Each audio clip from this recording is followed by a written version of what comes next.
Oke, Assalamualaikum warahmatullahi wabarakatuh.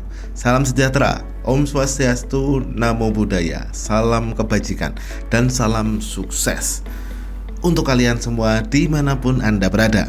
Hari ini kita akan berbicara tentang apa? Kalau kemarin teman-teman kita ajak untuk memahami tentang komunikasi dan berbicara di depan umum, bahwa itu ada kaitannya begitu, dan pentingnya apa, dan apa yang terjadi kalau teman-teman nggak punya itu semua. Yes, akhirnya kita ketemu satu hal, bahwa ada start, ada finish ini saat teman-teman present. Ternyata di sini ada hambatan-hambatan yang muncul, dan cut seketika teman-teman di sini nggak bisa berbuat banyak. Betul ya? Itu yang kita bicarakan kemarin. Hari ini kita akan bicara apa? Kita akan fokus kepada hambatan yang di sini tadi. Kita akan pastikan teman-teman selesai daripada training ini, Anda menjadi orang-orang yang mampu mengalahkan hambatan-hambatan tadi.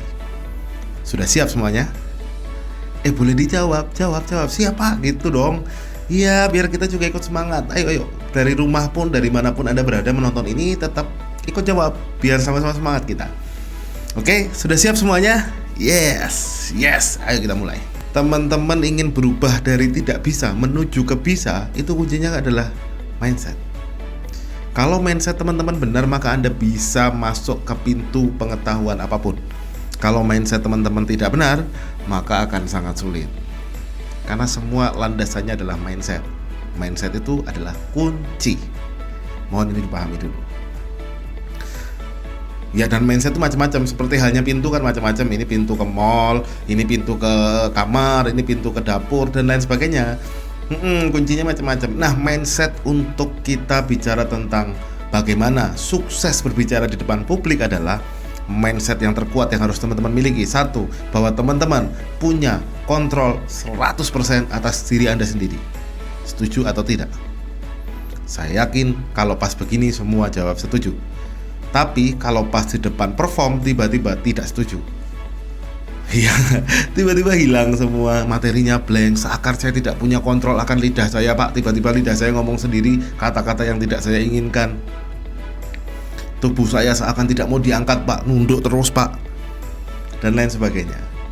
Mindset nomor satu yang terpenting teman-teman semua adalah kalian punya kontrol 100% terhadap diri kalian sendiri. Mohon itu ditanamkan secara kuat dulu. Seperti saya nih, saya pengen minum sekarang, saya kontrol diri saya minum. Ini udah gak puasa ya, udah kelar puasanya. Sama persis dengan teman-teman. Saya pengen berbicara dengan baik. Klik, saya berbicara dengan baik. Persis. Lanjut. Nah, kalau teman-teman mindsetnya benar, maka hambatan-hambatannya ini secara permanen bisa kita sentil dan pergi. Tapi kalau mindsetnya nggak benar, repot teman-teman. Sudah ya, mindsetnya sudah dapat, kita punya kontrol penuh sama diri kita. Teman-teman punya kontrol penuh. Kalau orang-orang yang punya kontrol penuh, artinya dia bisa melakukan banyak hal terhadap dirinya. Betul ya? Oke. Nah, teman-teman, saya mau bagi dulu. Hambatannya ini ada dua, teman-teman. Satu, hambatan yang kelas berat. Dua, hambatan yang kelas ringan. Kelas bulu, kelas kecil, enteng lah. Yang satu berat, yang satu ringan. Mari kita bahas satu persatu. Bagaimana cara mengalahkan hambatan yang kelasnya berat? Oke, sebelum kita bisa mengalahkan hambatan yang berat, teman-teman mesti tahu terlebih dahulu. Teman-teman mesti tahu terlebih dahulu hambatan yang berat itu yang kayak apa? Ciri-cirinya kayak apa sih, Pak? Nah, ini yang kita pelajari. Hambatan yang kelas berat itu bisa dibilang sesuatu yang sudah lama, bisa juga disebut mental block. Nanti kita bahas tentang mental block. Bisa juga dia adalah sesuatu yang sudah menyatu dengan kita. Jadi kita sudah di-brand sebagai orang yang tidak bisa berbicara misalkan. Nah, itu hambatan yang cukup berat. Oke, mari teman-teman kita ikutin perlahan-lahan. Kita akan sembuhkan satu persatu. Kita akan pulihkan semuanya. Oke, cara yang pertama, sambil dibenerin ya. Cara yang pertama adalah teman-teman mesti menghancurkan mental block. Lalu teman-teman akan bertanya kepada saya, mental block yang kayak gimana, Pak? Mental block itu jelas, barangnya sudah lama, kejadiannya mungkin sudah lama, teman-teman maybe lupa akan kejadiannya tapi rasanya masih ada. Contoh gampangnya begini, mungkin teman-teman punya semacam trauma. Dulu pernah berbicara di depan publik di kelas pada waktu SD, kemudian semua orang menghina, semua orang menghujat, mengetawain teman-teman. Dan kejadian pada saat itu begitu membekasnya. Teman-teman ingat rasanya pada saat disurakin orang, dikatain, mungkin diteriakin dan lain sebagainya, keringat dingin bercucuran, teman-teman mulai merasakan pengen keluar dari ruangan dan lain sebagainya. Suatu ketika di kejadian lain, pada saat teman-teman harus presentasi dan lain sebagainya, rasanya kembali. Ingatan mungkin tidak, tapi rasanya kembali. Dan ini sama saja, itulah mental block. Contoh gampang tentang mental block. Mental block ini sesuatu yang lama. Jadi cara menggerusnya pun juga tidak bisa sebentar seketika hilang sembuh, tidak bisa. Teman-teman butuh waktu yang cukup lama juga untuk memulihkan mental block ini. Salah satu cara untuk menyembuhkan mental block adalah menggunakan self hypnosis, teman-teman. Sebetulnya yang disebut hipnosis adalah pemberian sugesti kepada kita pada saat orang atau pada saat seseorang sedang memasuki ke gelombang theta atau alpha. Dua gelombang ini adalah gelombang-gelombang di mana bisa diberikan sugesti. Memang sangat efektif untuk diberikan sugesti. Nah, apabila teman-teman ingin melakukan self-hypnosis, sebetulnya sangat mudah caranya. Gimana caranya? Adalah dengan melakukannya pada saat teman-teman menjelang tidur. Kenapa? Karena pada saat teman-teman menjelang tidur itulah secara otomatis pikiran kita masuk ke alpha, theta, dan seterusnya. Makanya kenapa? Sholat malam itu kuat. Secara sains adalah karena pikiran kita, hati kita menyatu memohon sesuatu. Benar nggak? Nah, pada saat itu menyatu memohon sesuatu, entah bagaimana, itu menjadi keyakinan, menguatkan diri kita lebih lagi. Lakukan yang sama untuk menghancurkan mental block. Yang kedua, kalau teman-teman belajar tentang hipnosis akan diajarkan bahwa pikiran kita hanya terima kata positif. Jadi hindari menggunakan tidak atau jangan. Misalkan gini, saya minta kepada diri saya untuk berubah, ya itu bisa. Tidak ada negatif. Saya tidak mau lagi, nanti tidaknya akan hilang, teman-teman. Gunakan kata yang positif untuk mensugesti diri kita untuk lepas dari mental block itu. Misalkan kalau kaitannya dengan sukses berbicara, teman-teman bisa ngomong seperti ini ke diri Anda. Mulai hari ini, besok dan kedepannya, ini term ya, bicara waktu supaya kuat. Mulai hari ini, besok dan seterusnya, saya sebutkan nama, akan menjadi orang yang lancar berbicara di depan publik, hilang semua grogi dan ketakutan, dan saya bisa menunjukkan performa terbaik. Buatlah menjadi afirmasi, katakan ke dalam diri.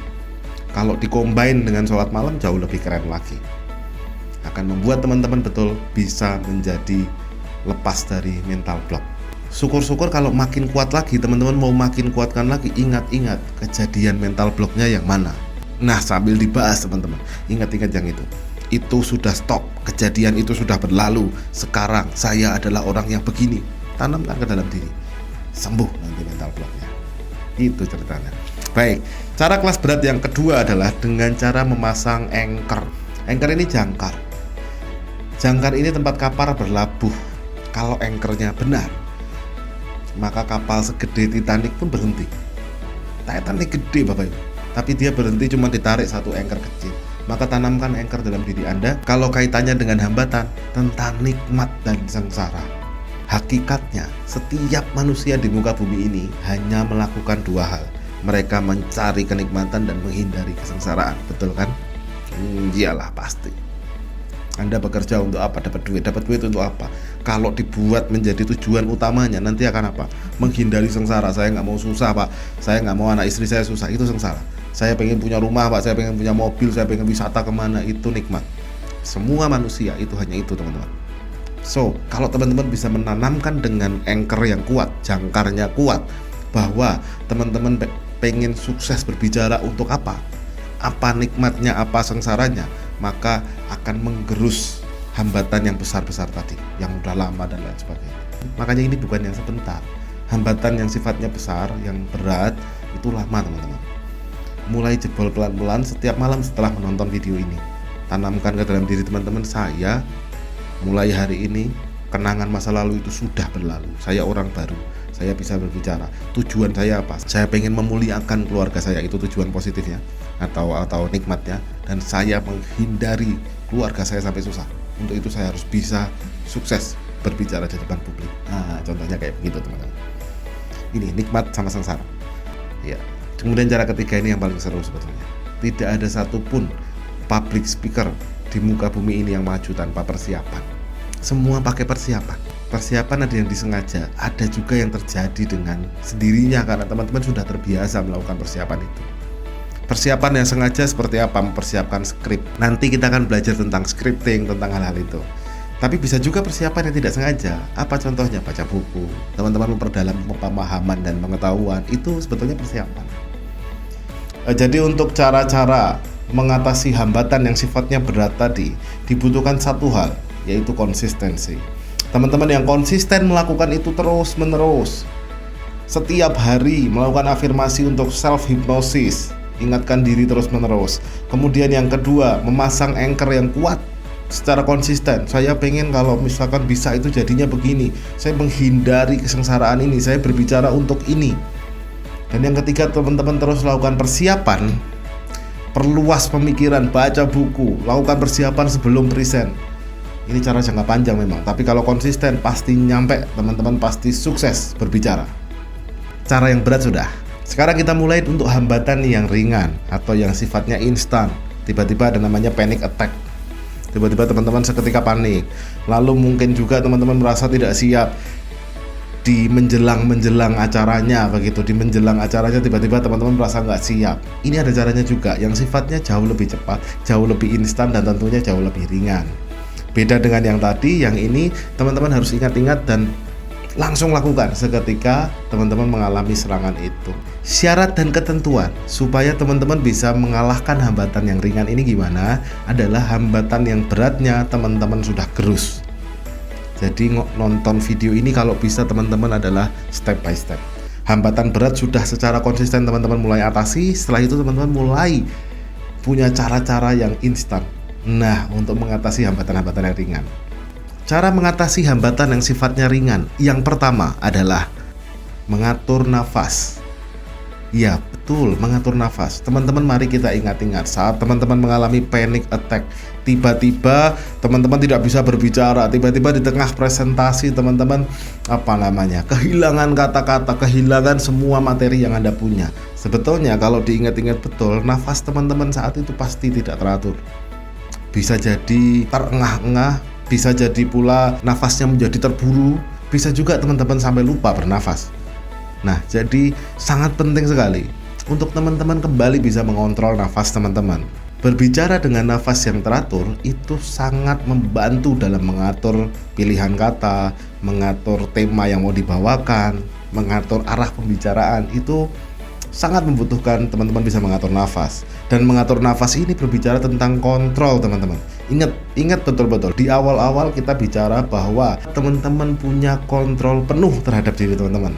Jadi artinya sebelum kita mulai bicara, pastikan kontrol nafas dulu. Begitu nafas sudah terkontrol, sudah enakan, baru kita mulai bicara lagi.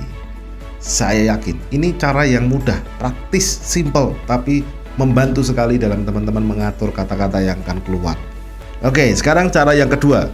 Cara yang pertama mengatur nafas, cara yang kedua adalah berpikir logis. Yes, ini juga bagian dari kontrol sebetulnya. Kegagalan di dalam berbicara rata-rata terjadi dikarenakan gagalnya teman-teman dalam berpikir logis. Akibatnya apa? Segala sesuatu, urut-urutan, struktur bicara yang sudah disiapkan, semuanya hilang entah kemana. Di sini dibutuhkan teman-teman untuk dapat berpikir logis. Cara berpikir logisnya bagaimana? Seperti ini. Caranya sangat mudah. Teman-teman cukup memberi pertanyaan kepada diri Anda dan kemudian jawab. Ini melatih teman-teman untuk berpikir logis. Misal, teman-teman sedang akan presentasi bisnis. Grogi mulai menyerang, takut mulai menyerang, panik mulai melanda. Atur nafas. Kontrol, kemudian mulai berpikir, kenapa saya harus maju? Oh, kalau saya maju, deal, saya dapat hasil yang luar biasa. Kenapa saya tidak mungkin gagal? Oh, karena saya sudah persiapkan. Nah, kayak gitu cara berpikir logis. Gampang dan sederhana sekali. Cara ringan yang ketiga adalah dengan merubah gerak untuk merusak pola.